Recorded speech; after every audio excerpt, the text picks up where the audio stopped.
Bonjour. Citoyen TV, la chaîne de l'Afrique digne et de sa diaspora, vous présente les brèves.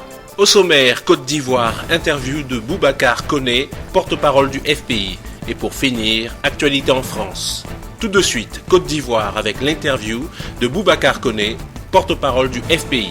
Bonjour à tous. Je reçois son Excellence Boubacar Koné, ancien directeur du protocole d'État sous le président Laurent Gbagbo, et aujourd'hui porte-parole du Front populaire ivoirien, El Abdou-Dramane Sangaré.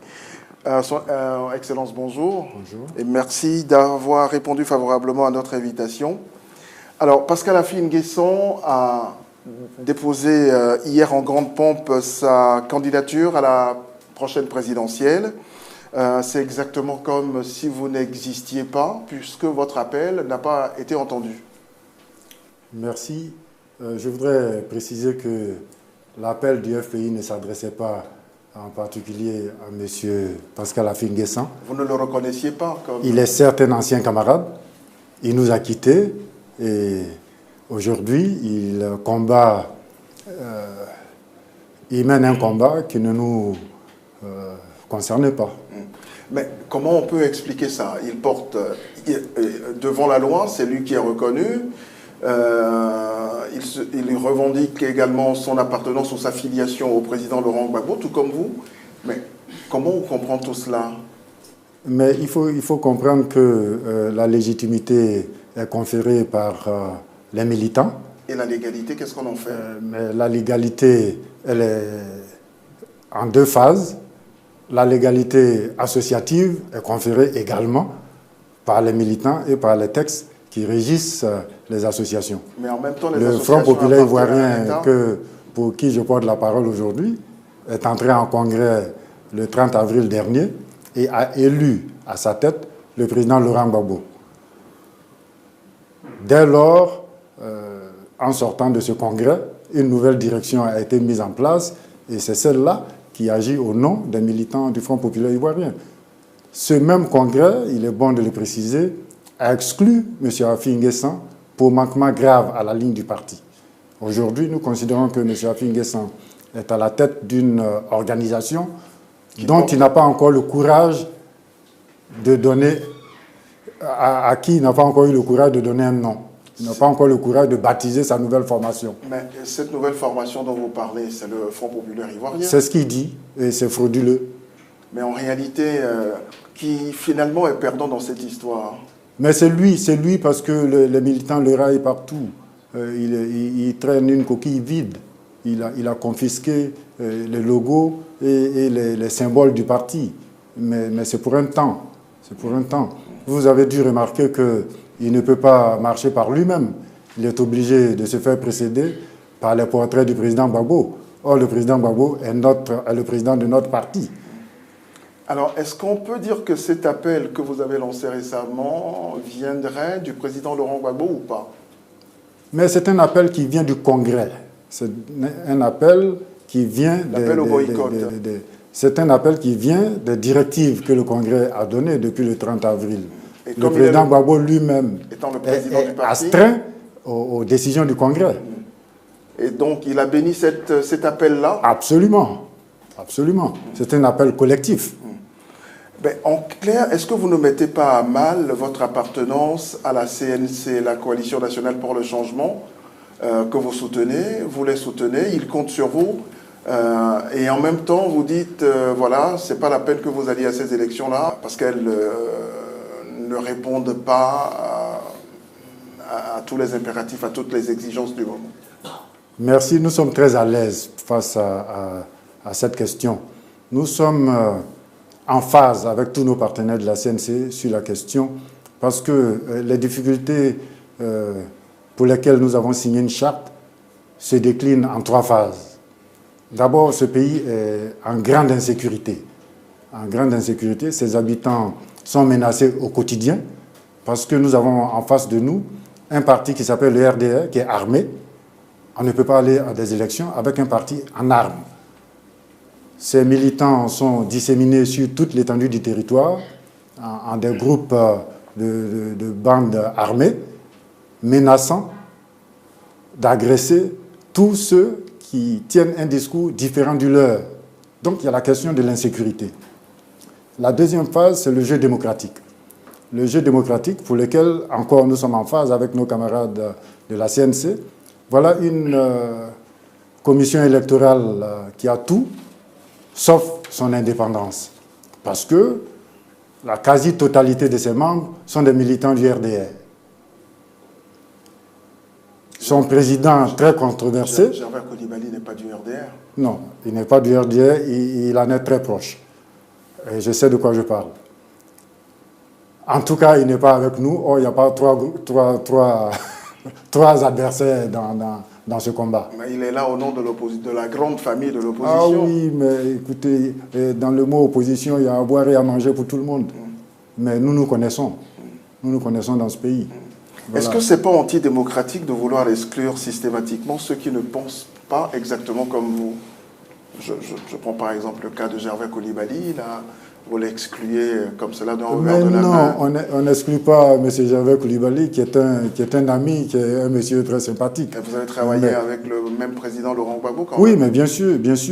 Mais beaucoup des collaborateurs de M. Ouattara ont travaillé avec le président Gbagbo également. Ça ne les empêche pas d'être en armes aujourd'hui et d'être menaçants. C'est quand même difficile, vous n'avez pas pu empêcher le dépôt de candidature de Pascal Affi-N'Guessan. Mais ça n'a jamais été notre objectif.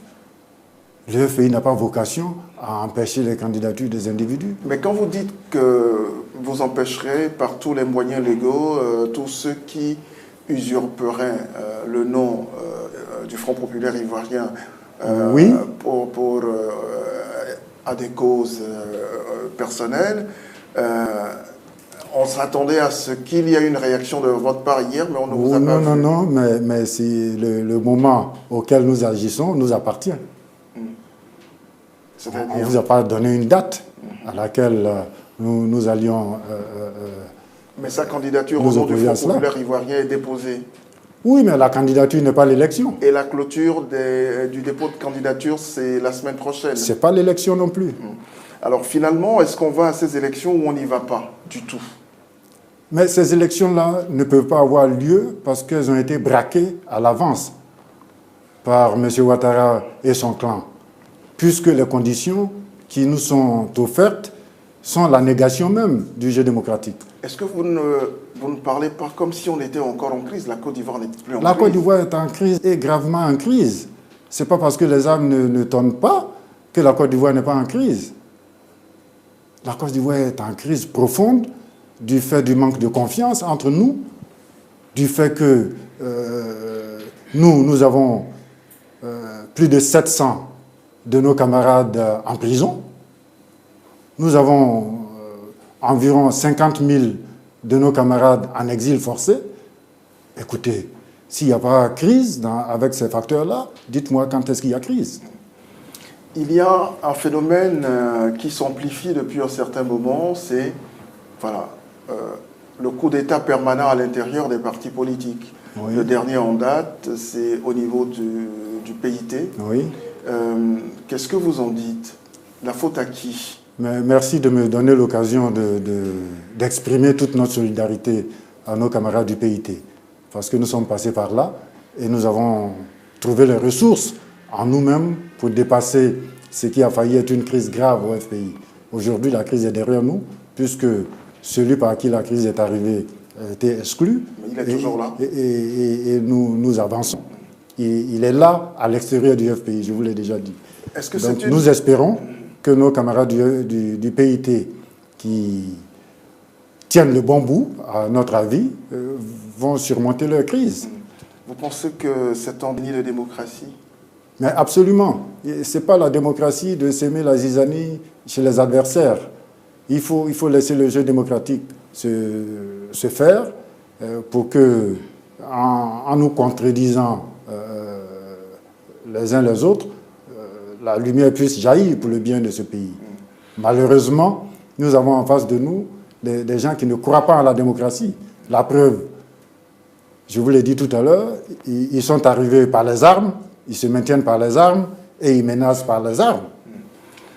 Toute dernière préoccupation, vous exigez aussi une transition ou pas? La transition est la bienvenue.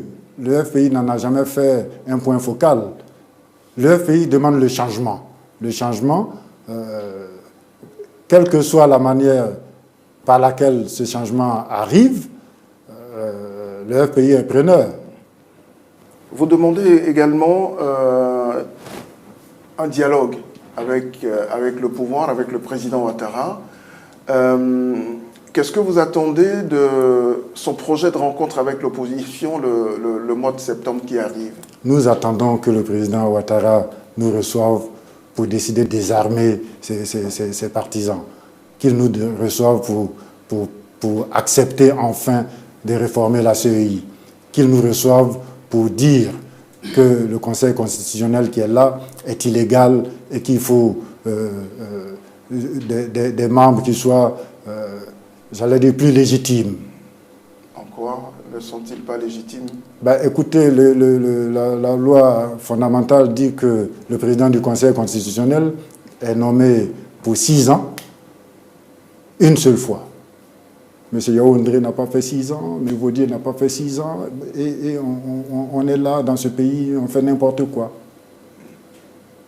Alors, quand on forme un conseil constitutionnel, rien qu'avec ses partisans, mais où est-ce que vous voulez qu'on prenne la confiance?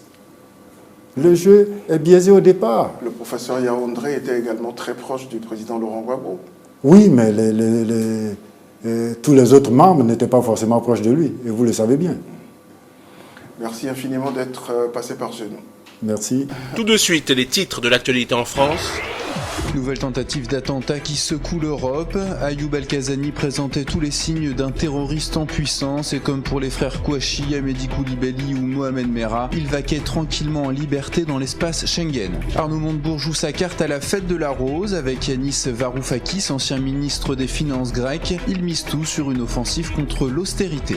Et pour finir, France toujours, avec l'affaire des Mistral. Avec l'affaire du Mistral, un article du Parisien qui reprend donc une révélation du Canard enchaîné, comme quoi la facture pourrait atteindre près de 2,4 milliards d'euros. Le Canard enchaîné, daté du 12 août, affirme que la facture de la vente annulée devrait donc dépasser les 2 milliards d'euros. Outre les avances de 896 millions d'euros versées par la Russie, la note finale engloberait 100 millions d'euros liés au remboursement des frais engagés pour l'aménagement du port de Vladivostok, l'adaptation en version maritime des hélicoptères russes et la formation de 400 marins pendant 1 an et demi. À elle seule, la dérussification des navires coûterait 200 millions d'euros. Le coût, l'entretien et le gardiennage des navires à quai à Saint-Nazaire s'élèverait lui à 5 millions d'euros. Plutôt de l'ordre de 1 million d'euros tempère l'entreprise.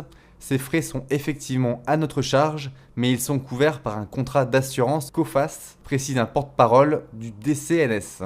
Alors cette information a été infirmée par Michel Sapin. Donc le ministre des Finances Michel Sapin a démenti ce vendredi 14 août que la non-livraison à la Russie des 2 navires Mistral allait coûter 2 milliards d'euros à la France, comme l'a affirmé donc le Canard enchaîné, comme je vous l'ai dit précédemment. Vous aurez tous les chiffres qui seront donnés aux parlementaires lorsque le traité, c'est-à-dire l'accord entre Paris et Moscou pour résoudre la question des Mistral, sera adopté, a-t-il assuré, précisant que le texte sera adopté en Conseil des ministres d'ici la fin août et que ces chiffres seront inférieurs à 1 milliard. Donc écoutez, on n'a plus qu'à attendre.